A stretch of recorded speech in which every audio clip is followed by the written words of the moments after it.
Shin Megami Tensei is no stranger to spin-offs. Soul Hackers 2 is guilty of being twice removed from the main series. The Devil Summoner series started with the Japanese-only Shin Megami Tensei Devil Summoner. 2 years later, Japan got a sequel dropping Shin Megami Tensei from its name, called Devil Summoner Soul Hackers. It eventually got a worldwide release with the 3DS remaster in 2012. A couple of action RPGs on the PlayStation 2, and the series hasn't seen the light of day since. That is, until Soul Hackers 2.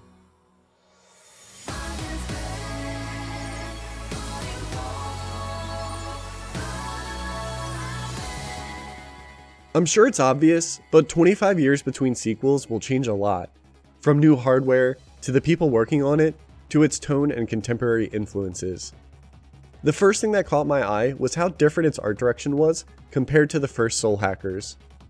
At first glance, Soul Hackers 2 is much brighter, lots of neon colors, and much more striking character designs. Ringo's one of my new favorites. She's dressed for business, the runway, and a rave, all in the same fit. Despite being a sequel, even the marketing seemed to separate it from previous games. The title no longer has Devil Summoner or Shin Megami Tensei.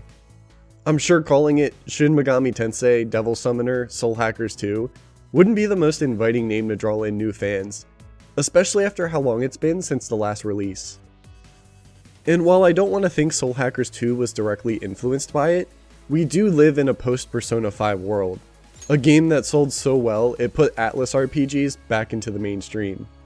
So even if the game wasn't directly influenced by it, the marketing certainly was. They weren't being sly when they included the Phantom Thieves outfit as a pre-order bonus. They're grabbing you by the wallet and saying, "Hey you like Persona 5, right? You should totally buy our new game that plays just like Persona 5.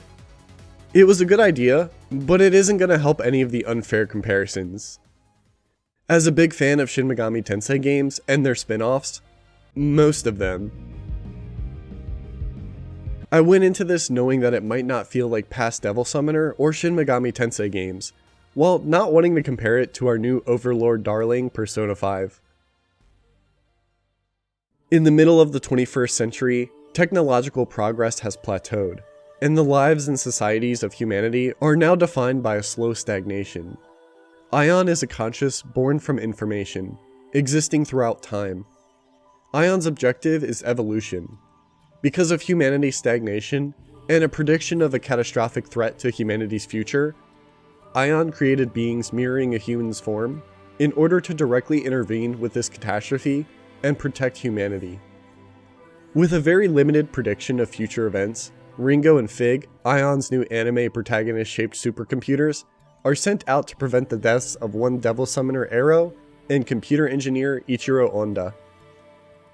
Arriving to the scene moments too late, the now late Arrow is found dead in the East Shipping District, with Fig finding Ichiro Onda to a similar fate. Since their deaths were key to the end of the world, Ringo performs a soul hack to gather Arrow's soul and bring him back from the dead. With Arrow's bullet to the head miraculously healed, so long as you don't think about it too much, Ringo then joins him on his mission. As an agent of Yatagarasu, a faction that protects civilians from supernatural threats, his orders are to protect Milady.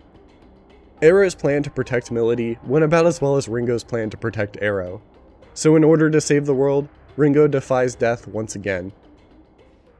Arrow and Milady explain the state of the world and how their two respective factions, Yatagarasu and the Phantom Society, seem to have opposing views. The Phantom Society wants to gather the 5 Covenants. Covenants possess power to awaken a holder's latent abilities that are passed on from person to person after death. If one person were to gather all 5, then they gain the ability to call forth the Great One and bring about the end of the world. Ringo and Fig, recognizing that this power is enough to cause a world-ending catastrophe, make stopping the Phantom Society their primary goal. With each Covenant holder identified, they first pay the freelance summoner Saizo a visit. Ringo, being fashionably late as always to stop another murder, finds Saizo laid dead.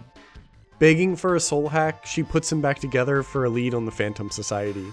But instead of a lead, all we end up with is our final party member, maxed out on charisma, while also maxed out on relationship troubles. With each of them not wanting the end of the world to happen, With all but one of them not wanting the end of the world to happen, they team up with their own reasons. The rest of the game has you track down the other Covenant holders, while running into the Phantom Society, their leader Iron Mask, and his mysterious partner Zenin. Zenin's goal is to consume all 5 Covenants, which becomes a monumental task to overcome, considering he wasn't given a mouth to consume them with. Here you have a small party of interesting characters, each representing a different faction. Arrow of Yatagarasu, an organization dedicated to protecting civilians. Melody of the Phantom Society, who's currently on the run after a falling out with her romantic partner, and leader of the Phantom Society, Iron Mask.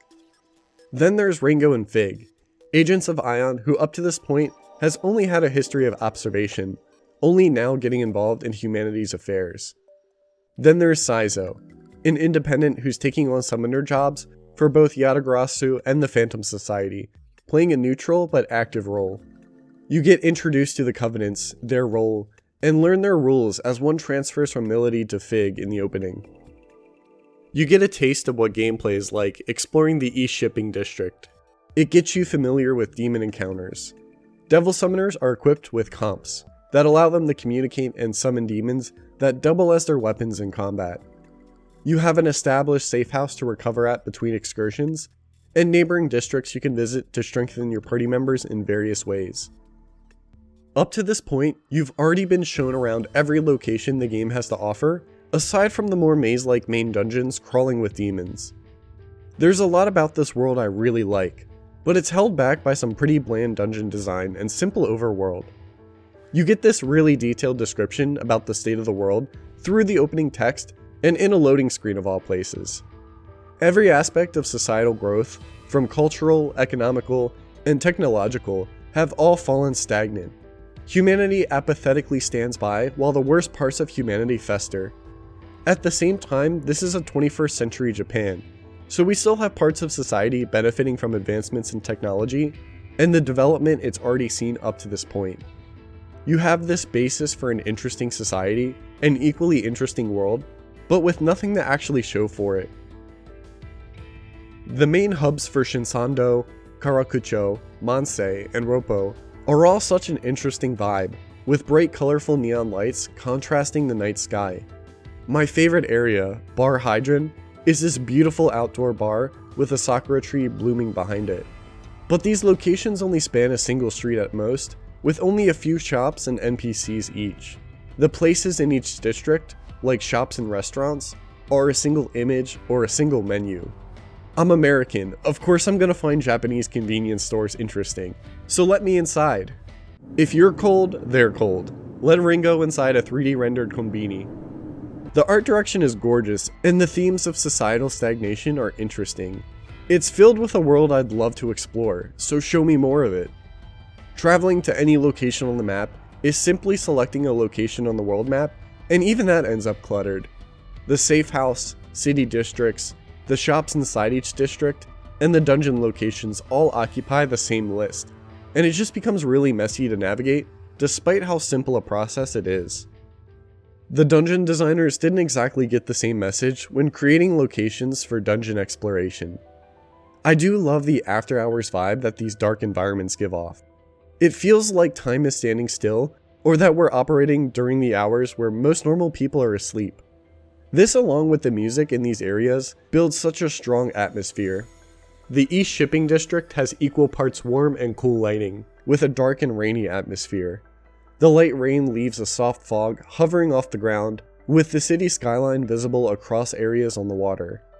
But once you're done this relatively small introduction area, it's nothing but subway system after subway system, a dark high-rise building, and another shipping district. Not to mention completing side quests leave you stuck in the same locations even longer. It wasn't until the final dungeon that I found a complex and visually unique location that borrowed from the art direction used elsewhere. The bonus story, The Lost Numbers, contains a new area that looks good, but it's the same floor layout copy-pasted 100 times. The real kicker is that I haven't even mentioned the Soul Matrix yet. Within Aion exists the Soul Matrix, a physical representation of Ringo's mental connections with the party she's performed a soul hack with. The Soul Matrix is a dungeon split into 3 sectors. one for Arrow, Melody, and Saizo. The Soul Matrix brings any visual variety in the game's environments to a complete halt. Each sector and every floor look exactly the same. The Soul Matrix is purgatory. If purgatory was being stuck inside a PlayStation State of Play presentation. You're meant to revisit and spend a lot of time here.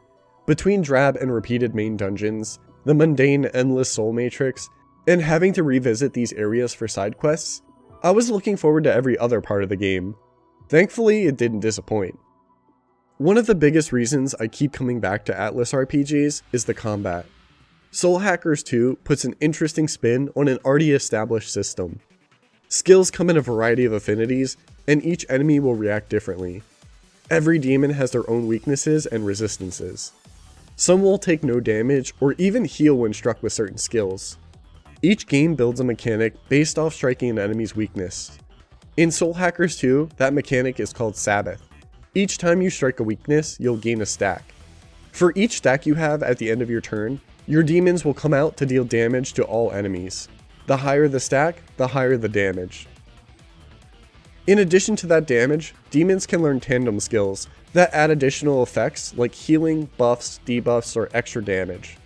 Whether you're exploiting weaknesses to build stacks, or avoiding null or absorb affinities, this system has you constantly making choices that impact the flow of battle. Ringo gets to find and recruit those same demons encountered in battle, taking on their affinities and skills when equipped. Each party member can also be assigned a demon, giving your party the flexibility to fill any role. Through comp upgrades and command skills, each character will have a subtle role they excel in. Demons level up and learn skills independent of their summoners, and can be brought to Victor in the Ropo realm to fuse together to create stronger demons. Demon fusion is another Shin Megami Tensei staple that keeps me coming back to the series. By fusing demons, you can transfer skills from any of the selected demons. The process of being able to recruit many demons, each with their own unique designs, origins, skills, affinities, and stats, to fuse for more powerful and more personalized demons is such a rewarding power trip. Weaknesses are displayed front and center when targeting an enemy. Once you've tried using an attack on them, their affinity will update. By adding demons to your compendium, it'll reveal all of their type affinities. There's a natural evolution in gameplay as you go from experimenting to figure out an enemy's weaknesses, to actively making a team that counters them. The smarter you build your team, the larger stacks you build, and the more damage Sabbaths will do. By spending time in the Soul Matrix, you can unlock summoner abilities that build your stacks even higher. There's a real feeling of growth seeing your stacks go from 2 to 4 to 8 to 12. The combat encounters are built with Sabbaths in mind, and have a really interesting dynamic unique to Soul Hackers 2. There's a large number of enemies per encounter. With most turn-based combat, it's smarter to remove enemies one by one, so there's less incoming damage. But because you build Sabbath attacks by repeatedly striking weaknesses, you actually get more damage by leaving enemies, weakening them, and defeating them altogether. It requires you interact and respect enemies, and keeps an equal number of players on each side. All of the boss encounters are with other summoners, so it makes sense that they'll summon a variety of demons with varied weaknesses. Stronger boss encounters will even revive their demons after they've been taken out, putting pressure onto the player almost as a damage check. You're choosing every turn if you want to pick off a particularly dangerous demon at the cost of building Sabbath. In return, you get some relief with less incoming damage from the demon you defeated, plus the turn it takes for the boss to revive them. It also adds more value to multi-target moves. At the cost of additional SP, they deal good spread damage while building Sabbath. With a consistently rotating stock of demons in your party, and equally rotating number of demons as enemies, every battle plays differently. But because of new changes to demon negotiation, I was always struggling to find new demons to recruit. They tried something new with Demon Recon. As a new feature, I like it, but as a replacement for demon negotiation, not so much. In past Shin Megami Tensei games, demon negotiation served a wide variety of functions. In battle, you had the option to talk with demons, letting you ask them for money, items, or recruit them into your party for the right price. Because you initiated most conversations, you could recruit demons at your own pace. You had the freedom to choose which demons you want to recruit, and if you talked with a demon that you already have in your party, then you could peacefully end an encounter. With Demon Recon replacing negotiation, many factors are now outside of your control. Whenever Ringo enters a dangerous location, her demons are sent out to explore the area for items or new demons to recruit, but the kind of help they give you is always random. If you need to recruit more demons, you need to wander the map until you're lucky enough to find a Demon Recon with a recruit, in which case the demon they bring you will also be random. If you're in a new area, chances are most demons are a higher level than you, in which case they don't stick around for negotiations. Even if they're an appropriate level, you could be brought a demon that you already have in your party. Because of how Demon Recon works, I was always low on demons. I was fusing them much faster than I was finding new ones to recruit. In order to encourage players to fuse and frequently change demons, you need to give them demons to begin with. Thankfully, every other process, including navigation in these areas, is painless. There are no random encounters. Instead, enemies will spawn around you that will chase after you if you're noticed. It becomes pretty easy to navigate around encounters, and Ringo can even strike an enemy down to gain advantage at the start of battle. Better yet, striking an enemy doesn't start an encounter, meaning you can strike an enemy down and move on, avoiding the encounter altogether. There's nothing worse than navigating a complicated dungeon and having to stop every few steps to fight an enemy encounter, only to forget what you were doing by the time you finish. The game also warns you of any boss encounters, so you're able to prepare and save before going into a challenging fight. The map as well as button prompts are always displayed on screen. While the map serves its purpose in a convenient, non-intrusive way, the button prompts show all the time, even during cutscenes. Let me remind you, the game looks great, but sometimes I want to get in there and scrub the controls off the bottom of the screen. Every area has multiple checkpoints you can warp between, and once Ringo unlocks Triesto, you can fast travel out of a dungeon from anywhere. Even combat is generous to the player. There's not much risk involved in losing Ringo.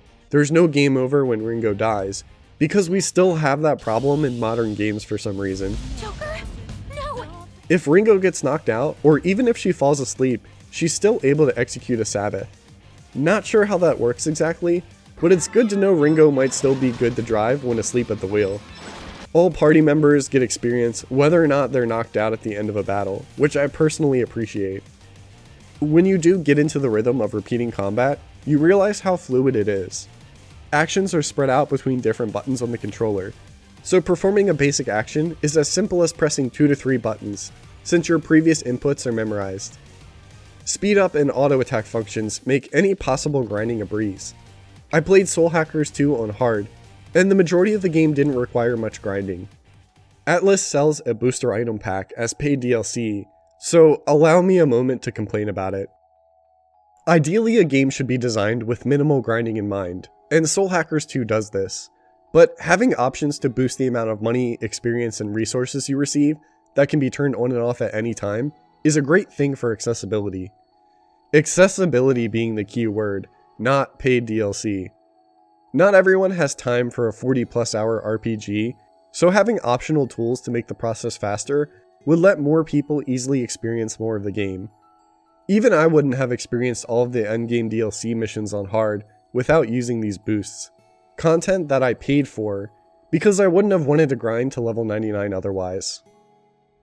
Of course you gain increased stats by leveling up, but you also get stronger skills, gear, and demons that deepen your strategies. Most of the complexity comes from demons, so they made an attempt to keep the rest of your equipment simple.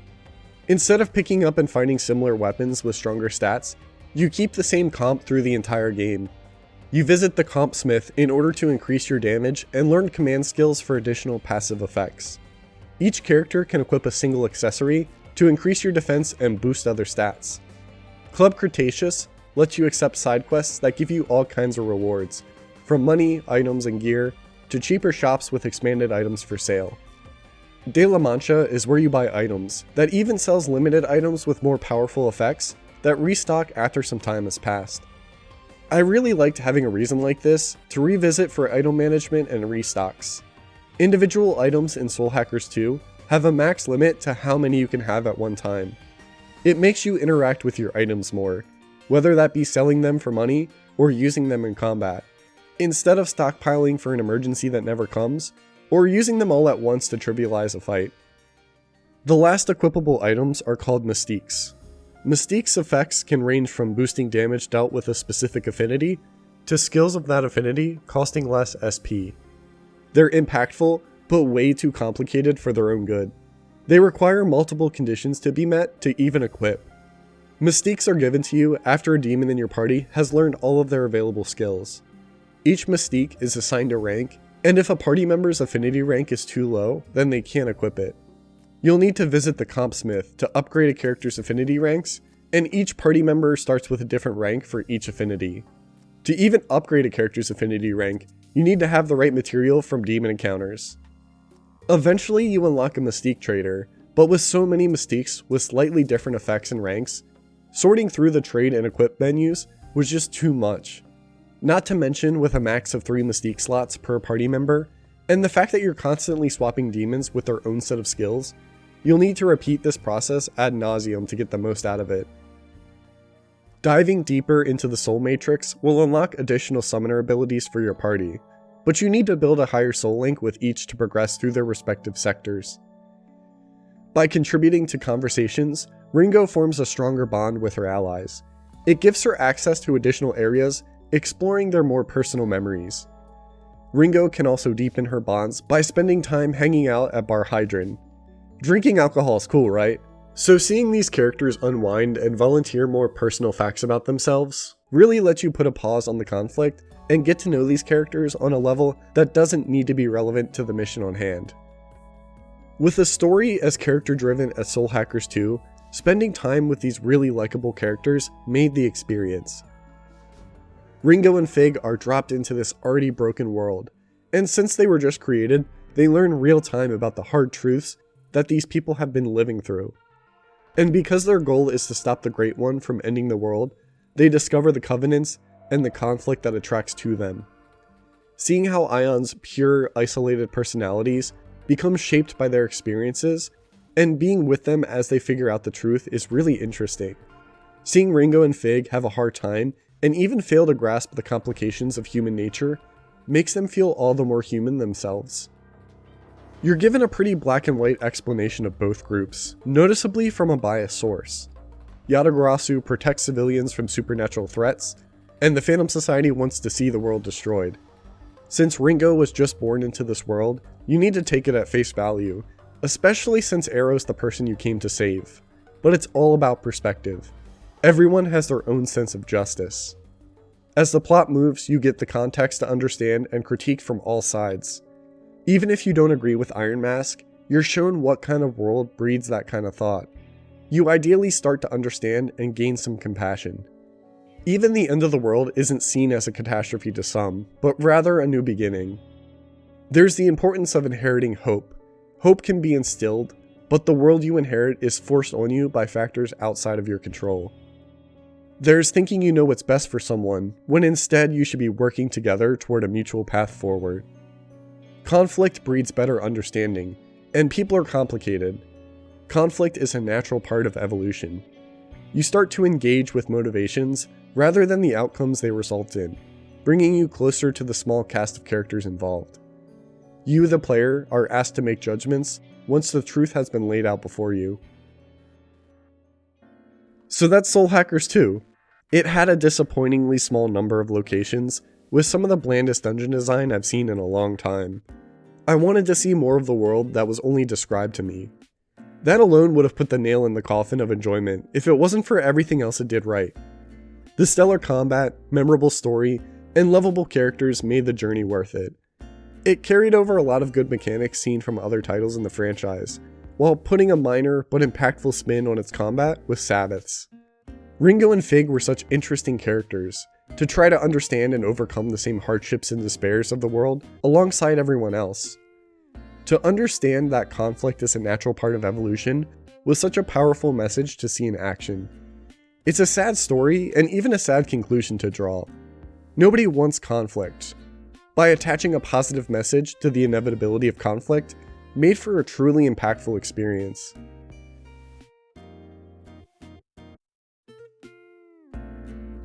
Thanks for watching to the end.